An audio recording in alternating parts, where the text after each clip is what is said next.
कहानी बहुत पहले की है। किसी नगर में एक व्यक्ति रहा करता था जिसका इस संसार से मन भर चुका था, जो इस संसार की मोह माया को त्याग देना चाहता था। उसने एक दिन यह फैसला किया कि वह इस संसार की हर एक मोह माया को त्याग देगा।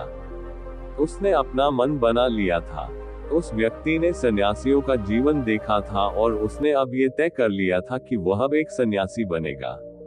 वह तुरंत अपने घर से निकलकर पास में रह रहे एक बौद्ध भिक्षु के पास जाता है और उनसे कहता है कि मुझे एक सन्यासी जीवन जीना, मैं इस संसार की मोह माया को त्याग देना चाहता हूँ। इस पर वह बौद्ध भिक्षु उस सन्यासी से कहते हैं कि क्या तुम सच में सन्यासी का जीवन जीना चाहते हो। इस पर वह व्यक्ति उस बौद्ध भिक्षु के सवालों का जवाब देता है और कहता है जी बिल्कुल। वह व्यक्ति कहता है मैंने तय कर लिया है कि अब मुझे इस संसार की मोह माया को त्यागना है। उस वृद्ध की बात सुनकर बौद्ध भिक्षु कहते हैं तो ठीक है, लेकिन तुम्हें मेरी एक बात माननी होगी। इस पर वह व्यक्ति कहता है कि मैं आपकी सारी बात मानने को तैयार। इस पर वह बौद्ध भिक्षु उस व्यक्ति से कहते हैं कि आज के बाद तुम मुझसे कभी नहीं मिलोगे। जब मुझे जरूरत होगी तब तुम्हें खुद ही बुला लूंगा। हमारे आश्रम में 1000 सन्यासी रहते हैं, तुम्हें उन्हीं की तरह रहना है और उन्हीं की तरह खाना है, उन्हीं की तरह वस्त्र पहनना होगा और ठीक वैसा ही जीवन जीना होगा जैसे कि वे सब जी रहे हैं। इस पर वह व्यक्ति कहता है कि ठीक है गुरुवर, मैं तैयार हूँ। इतना कहकर वह व्यक्ति उस बौद्ध भिक्षु को प्रणाम करता है और वहां से आश्रम की ओर चला जाता है। आश्रम में जाने के बाद उसे एक कमरा मिलता है। वहां जाकर चुपचाप बैठ जाता है। आश्रम में रहने वाले सभी लोग उसे चावल कूटने का काम दे देते हैं। वह व्यक्ति उन 1000 सन्यासियों के लिए हर रोज चावल कूटने का काम करने लगा। इसी तरह उसका जीवन व्यतीत होने लगा। उसे लगता था कि जब गुरुजी को उसकी जरूरत होगी तब वह उसे बुला लेंगे। इसी इंतजार में वह व्यक्ति वहां रहने लग जाता है। वह सुबह से लेकर शाम तक केवल चावल कूटने का ही काम करता था। उसे यह काम करते करते धीरे धीरे 12 साल बीत गए। अभी तक वह बौद्ध भिक्षुओं ने उस चावल कूटने वाले व्यक्ति को कभी नहीं बुलाया। लेकिन ये काम करते करते अब उस चावल कूटने वाले व्यक्ति के मन में कोई भी विचार नहीं रह गए थे, ना ही कोई अड़चन और ना ही कोई समस्या उसके मन में पनप रही थी। 12 सालों के बाद वह बौद्ध भिक्षु का बूढ़े हो चुके थे। उन्हें लग चुका था कि अब उनका अंतिम समय आ चुका है और उन्हें अपना एक उत्तराधिकारी चुनना होगा।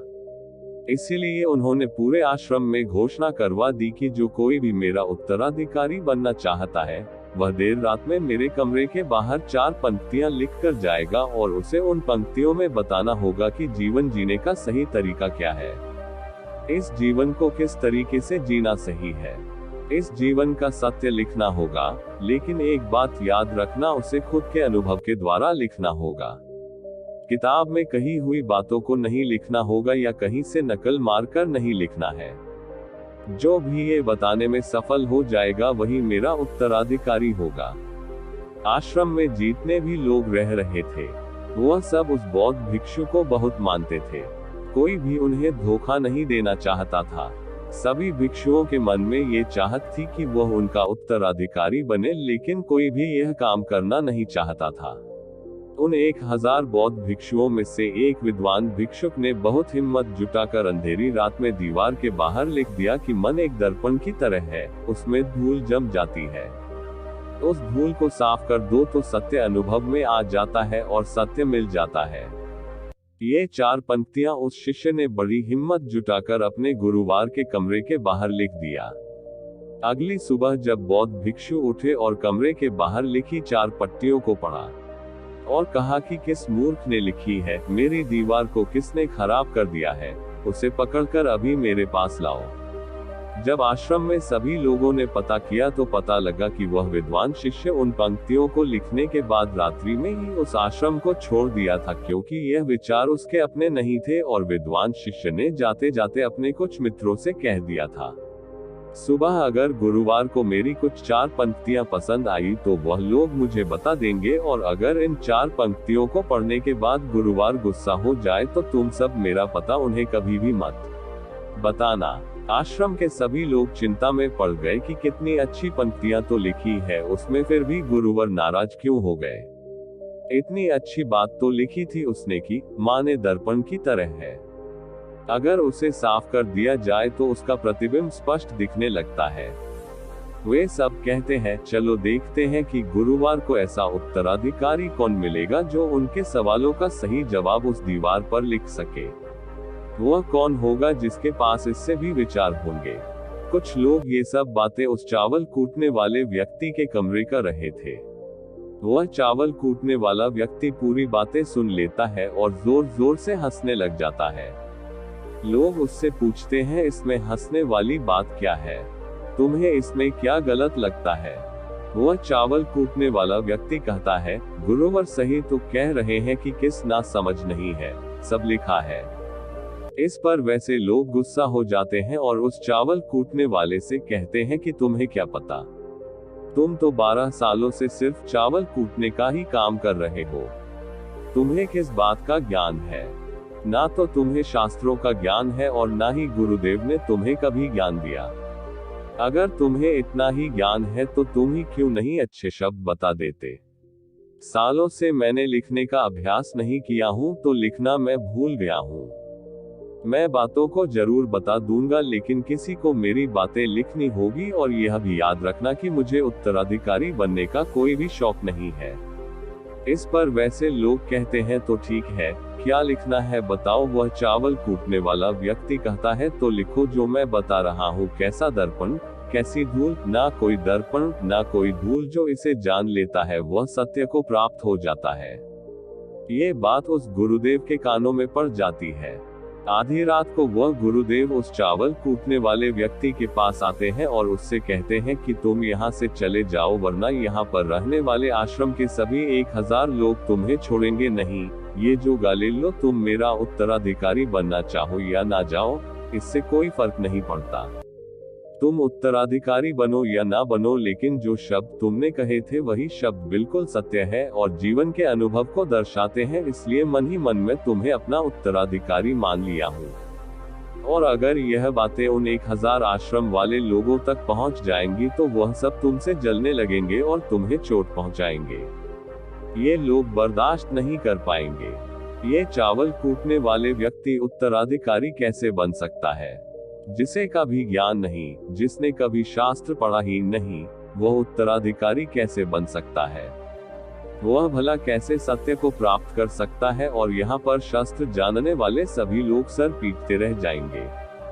इसलिए तुम यहाँ से चले जाओ कहीं और अपनी दुनिया बनाओ और वहाँ के लोगों को ज्ञान से भर दो। इस पर महात्मा बुद्ध ने भी अपने एक शिष्य से कहा था, जब तुम्हारे मन की सारे विचार शांत हो जाए, तुम्हारे भीतर विचार आना बंद हो जाए, उस दिन से तुम्हें सत्य का अनुभव हो जाएगा। तुम सत्य का अनुभव करोगे, खुद को भी और इस ब्रह्मांड को भी समझ पाओगे, और यही बुद्धत्व प्राप्ति का पहला कदम है। मन को शांत करने का पहला तरीका जो बौद्ध ग्रंथों में बताया गया है, वह खुद के विचारों पर करना। इन्हें अच्छे से समझना कि आखिर आपके अंदर कौन से विचार उत्पन्न हो रहे हैं, आपके अंदर आखिर क्या चल रहा है। उन्हें अच्छी तरीके से और जागरूकता के साथ समझने की कोशिश करना, ना कि अपने विचारों को दबाने की कोशिश करना। अगर आप अपने मन के विचारों को दबाने की कोशिश करते हैं तो ये गलत होगा, जिसकी वजह से मन और तेजी से भटकने लगेगा और बार बार भटकेगा। लेकिन जब भी आपको लगने लगे कि आपका मन बहुत तेजी से भटक रहा है तो तुरंत आप उस पर ध्यान देना शुरू कर दें। उसको जागरूकता के साथ देखें और अपने विचारों पर ध्यान दें। निरंतर प्रयासों के बाद आप पाएंगे कि आपके अंदर विचारों को जागरूक होकर देखने की एक आदत सी लग गई है। लेकिन उसी के साथ आप ये भी देख पाएंगे कि आपके मन में बुरे विचार अत्यधिक उत्पन्न हो रहे हैं। आपके मन में जो भी विचार उत्पन्न हो रहे हैं, वह सकारात्मक भी हो सकते हैं और नकारात्मक भी। उनसे आपको कोई भी छेड़खानी नहीं करनी है, बस आपको अपने प्रयास पर काम करते रहना है। लेकिन यह अभ्यास आप लगातार करते रहे हैं तो एक समय आने के बाद आप अपने विचारों को नियंत्रित करने में सफल हो जाएंगे और उससे रोक भी सकते हैं।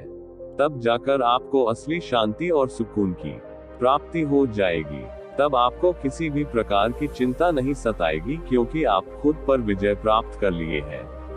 आप अपने विचारों को नियंत्रित कर सकते हैं। दोस्तों, इस वीडियो में बने रहने के लिए सच्चे दिल से आपका बहुत बहुत आभार।